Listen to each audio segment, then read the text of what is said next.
मित्रों नमस्कार, मैं हूं राकेश कुमार। आप देख रहे हैं मत अभी मत। मित्रों, बिहार में भूमि सर्वेक्षण चल रहा है और इसी दौरान आपको याद होगा कि बेतिया राज्य के लगभग 15,500 एकड़ जमीन निकला, जिसे सरकार ने एक अधिनियम बनाकर अपने अधीन कर लिया। अभी और भी उसके अभिलेख खंगाले जा रहे हैं और इसमें भी लगभग 16-1650 एकड़ ज़मीन और भी निकला है। तो ये प्रक्रिया चल रही है और इसको लेकर जो काश्तकार हैं, जो किसान हैं, उन लोगों ने एक आंदोलन का रुख अख्तियार किया है। उनका ये कहना है कि जो बहुत दिनों से 50 साल से उस ज़मीन पर काबिज हैं, ज़मीन पर घर बनाए हैं, निवास बनाए हैं, उनका क्या होगा। लेकिन इससे बड़ा एक मुद्दा और सामने आ गया है और वो आ गया है ये कि हजारों एकड़ ज़मीन ऐसे हैं जिसके जमाबंदी पर, दाखिल खारिज पर, रसीद काटने पर रोक लगा दिया गया है। मतलब उन खेसरा को लॉक कर दिया गया है और इसको लेकर चंपारण में किसान मजदूर संघर्ष समिति बनी। इसको लेकर गांव-गांव बैठकें हो रही हैं, कई पत्र दिए जा चुके हैं, धरना प्रदर्शन की बात हो रही है और आंदोलन और तेज हो रहा है। तो आखिर उन लोगों का कहना है, किसानों का, कि जो ये ज़मीन लॉक कर दिया गया है, इसके विषय में कोई बताने को भी तैयार नहीं है कि आखिर कारण क्या है।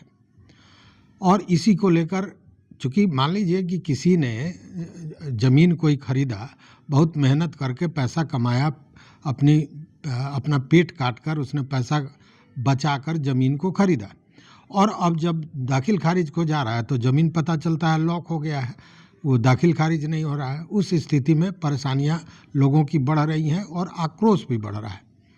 लेकिन ये क्यों है, इसका कारण नहीं बताया जा रहा है, जैसा किसानों का कहना है। लेकिन अब वो कारण सामने आ गया है और उस कारण में ये है कि न तो वो किसानों की गड़बड़ी है और न ही उस ज़मीन में कोई गड़बड़ी है। गड़बड़ी कागजातों की है और गड़बड़ी जो जमाबंदी में, रजिस्टर 2 में हेरा फेरी होता है, उसकी गड़बड़ी है और इसे कहीं ना कहीं राजस्व विभाग ने भी स्वीकार किया है। मतलब राजस्व एवं भूमि सुधार विभाग ने भी स्वीकार किया है कि ये जमाबंदी त्रुटियों के कारण लॉक किया गया है।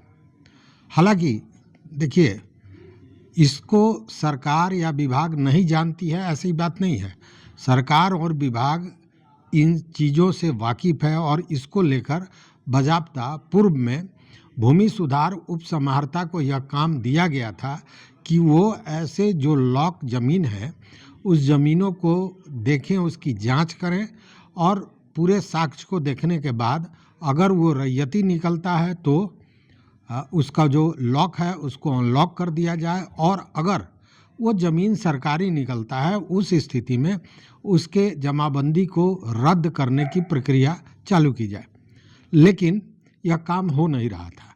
जब हो नहीं रहा था तो राजस्व एवं भूमि सुधार विभाग ने इसका रास्ता निकाला और अभी देखिए, उसको भी बताएंगे पूरी कहानी। लेकिन देखिए, अभी आप बार बार सुन रहे होंगे कि सारी शक्तियाँ दे दी गई कि कौन ज़मीन रैयती है, कौन रैयती नहीं है, ये सारी शक्तियाँ दे दी गई हैं अंचलाधिकारी को। लेकिन वो शक्तियाँ क्या है, इसके विषय में आम आदमी नहीं जान रहा है। देखिए, है क्या कि जब डिजिटलाइजेशन हो रहा था उस समय कुछ त्रुटियाँ हो गई और त्रुटियाँ ये हुई कि किसी के रैयत का नाम गलत हो गया, कहीं खाता गलत है, कहीं खेसरा गलत है, कहीं जमाबंदी गलत है और इस तरह जो मामले थे, उसको इन गलतियों के कारण, ये जो गलतियां हुई थी उसके चलते वैसे जमाबंदी को ऑनलाइन नहीं किया गया था। मतलब कि जिन जमाबंदी में रैयतों का नाम या किसी भी तरह की गड़बड़ी थी तो उसको ऑनलाइन नहीं किया गया और बाद में जो घोटाला, गड़बड़ झाला किया गया वो ये कि वैसे ज़मीन जिनको ऑनलाइन नहीं किया गया था उसको रजिस्टर 2 में चढ़ा दिया गया अपने हिसाब से। उसमें भी सब सही नहीं था। मतलब कि किसका ज़मीन किसी के नाम पर चढ़ गया जमाबंदी, मतलब रजिस्टर 2 में, और नया जमाबंदी कर दिया गया। इस तरह बड़ी संख्या में इस तरह का खेसरा इस तरह का था जिसकी जमाबंदी पूर्व में त्रुटियों के कारण नहीं हो सकी थी और वो ऑनलाइन नहीं हो सका था। वैसे जमाबंदियों को रजिस्टर 2 में अपने हिसाब से गलत सलत जैसे हो, उसके पीछे जो भी कारण रहा हो, उसको रजिस्टर 2 में नई जमाबंदी बना दी गई थी। और इतना ही नहीं, केवल गलत जमाबंदी ही नहीं बनाया गया, बाज़ाब्ता उसको ऑनलाइन कर दिया गया। अब देखिए, ये जो ऑनलाइन किया गया है, बाद में जो छूटी हुई, जो ऑनलाइन नहीं हुआ था जो जमाबंदी, वैसी जमाबंदियों की संख्या जो बाद में रजिस्टर 2 में चढ़ाई गई है, उसकी संख्या लगभग 9,65,000 बताई जा रही है। मतलब जो पहले जमाबंदी हुआ उसमें कई तरह की त्रुटियां थी, तो उस त्रुटियों के चलते उसको ऑनलाइन नहीं किया गया, तो ऑनलाइन नहीं हुआ था। और वैसी जितनी जमाबंदियां थी जो ऑनलाइन नहीं किया गया था, जिसमें गड़बड़ियां थी, उसको बाद में रजिस्टर 2 में गलत ढंग से सबकी जमाबंदी कायम कर दी गई। और कायम ही नहीं कर दी गई, उस जमाबंदी को ऑनलाइन भी कर दिया गया। और वही मैं बता रहा हूँ कि उसकी संख्या लगभग 9,65,000 संख्या है उसकी। तो अब विभाग ने यह निर्णय लिया है कि वैसे जो डिजिटलाइजेशन के दौरान गलतियां के कारण ब्लॉक की गई थी जो जमाबंदियां, उनको ऑनलाइन किया जाएगा। तो ऑनलाइन करने के लिए तो पहले यह देखना होगा कि वह जमाबंदी सही है या नहीं है। तो इसके लिए बाज़ाब्ते विभाग ने दिशा निर्देश दिया है और जमाबंदी की वैधता की जांच करने के बाद उसको लॉक या अनलॉक किया जाएगा। और ये सारी शक्तियां अंचलाधिकारियों को दे दी गई हैं। और यह जो पत्र है, यह निदेशक चकबंदी द्वारा जारी किया गया है, जिसमें यह कहा गया है कि जो भी अंचलाधिकारी हैं, जितने भी लॉक ज़मीन है उसके जांच करेंगे। जांच के बाद यह सुनिश्चित करेंगे कि वो क्या है। अगर वो सरकारी ज़मीन निकलता है, उस स्थिति में उस ज़मीन को की जमाबंदी को रद्द करने की तरफ कार्रवाई होगी। और अगर जांच के दौरान यह मिलता है कि वो जमाबंदी रैयती है, तो उस स्थिति में वो जो लॉक किया गया है उसको अनलॉक कर दिया जाएगा। मतलब उसका दाखिल खारिज उसके बाद हो सकेगा, उसका रसीद कट सकेगा, ये सारी कार्रवाइयाँ होगी।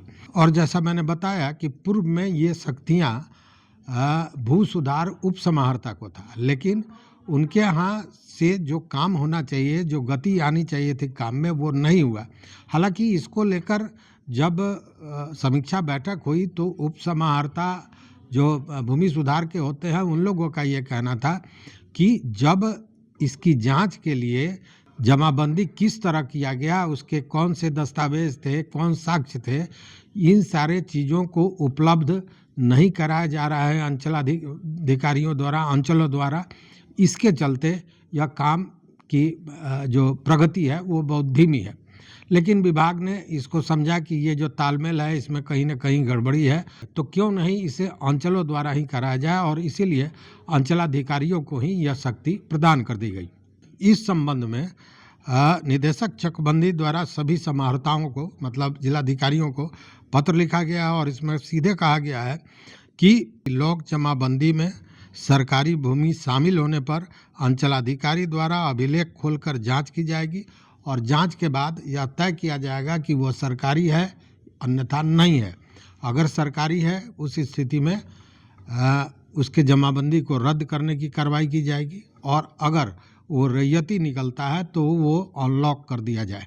चूँकि पिछले दिनों जब विभाग की समीक्षा बैठक हो रही थी, उसी में यह चीज़ें सामने आई थी कि यह कार्य तो ऑलरेडी पहले से ही ये जितने भी लॉक ज़मीन है उनकी जांच करके और उसकी व्यवस्था देखने के लिए कि वह सरकारी है या रैयती है तो सही है कि नहीं, इन सारे चीज़ों की का जांच का जिम्मा भूमि उप समाहर्ता को दिया गया था, भूमि सुधार उप समाहर्ता को, लेकिन वहाँ से काम नहीं हो रहा था और उसी के बाद इस तरह का निर्णय विभाग द्वारा लिया गया है। हालांकि रजिस्टर 2 में यह जो जमाबंदी है उसमें बहुत सी गलतियां हैं। और इसको तो विभाग के जो मंत्री हैं दिलीप जायसवाल, उन्होंने भी कहा कि लगभग 10 लाख जमाबंदी है जो रजिस्टर 2 में बाद में चढ़ाया गया, जो पूर्व में ऑनलाइन नहीं हुआ था।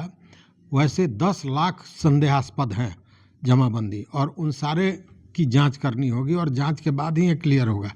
और इसीलिए उन्होंने कहा कि इस कार्य में तेज़ी लानी चाहिए और इसे जितनी जल्दी हो यथाशीघ्र इन चीज़ों को स्पष्ट किया जाए जांच करके, ताकि जो अगर रैयती ज़मीन है तो उसका लॉक हटाया जा सके, उसको अनलॉक किया जा सके, और तब लोगों को दाखिल खारिज और अन्य कार्यों में कोई असुविधा नहीं हो।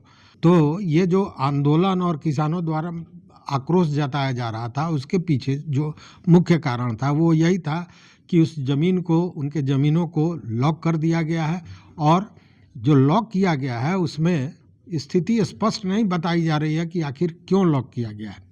तो अब स्थितियां स्पष्ट है कि वैसे ज़मीन जिसकी जमाबंदी पूर्व में हुई थी और त्रुटियां रह गई थी, कहीं ना कहीं कोई गलती रह गई थी, और जिसके चलते उसको ऑनलाइन नहीं किया गया था, और जिन जमाबंदियों को ऑनलाइन नहीं किया गया था, बाद में अंचलों द्वारा उसे जैसे तैसे रजिस्टर 2 में अंकित कर दिया गया, जमाबंदी कायम कर दिया गया और उसको ऑनलाइन कर दिया गया, लेकिन वो सारे संदेहास्पद थे और इसीलिए उसको लॉक किया गया था। तो अब अनलॉक करने की प्रक्रिया शुरू हो गई है, और मंत्री महोदय का कहना है कि यथाशीघ्र इसे पूरा किया जाए, जांच कर लिया जाए, और जो रैयती है उसको अविलंब अनलॉक किया जाए, ताकि वो दाखिल खारिज और अन्य कार्य अपना करा सके। तो ये जो सारा विवाद है उसके पीछे का सच जो है वो अब सामने आ गया है। इसलिए मुझे लगता है कि बेतिया राज का ज़मीन का मामला अलग था और ये मामला अलग था। बेतिया राज के ज़मीन को अगर लॉक किया गया है तो वो तो स्पष्ट है कि सरकार ने उसे अपने अधीन ले लिया है, तो वो सरकारी ज़मीन हो गई, तो वो तो किसी का रैयती होगा नहीं। लेकिन यह जो मामला था, यह कहीं ना कहीं जमाबंदी में जो त्रुटि था और रजिस्टर 2 में गलत चढ़ाया गया था, जमाबंदी कायम किया गया था, उसको लेकर यह मामला था। और अब जांच के बाद ये जो ज़मीन है अगर रैयती है तो अनलॉक कर दिया जाएगा। तो मुझे लगता है कि यह जो समस्या है इसका मूल कारण अब आपके सामने स्पष्ट हो गया होगा। तो इस वीडियो में बस इतना ही। देखते रहिए मत अभिमत। मित्रों, चैनल पर नए हो तो सब्सक्राइब कीजिए, लाइक कीजिए, दोस्तों के साथ शेयर कीजिए और अपना विचार जरूर दीजिए। बहुत बहुत धन्यवाद। कोटिशः आभार।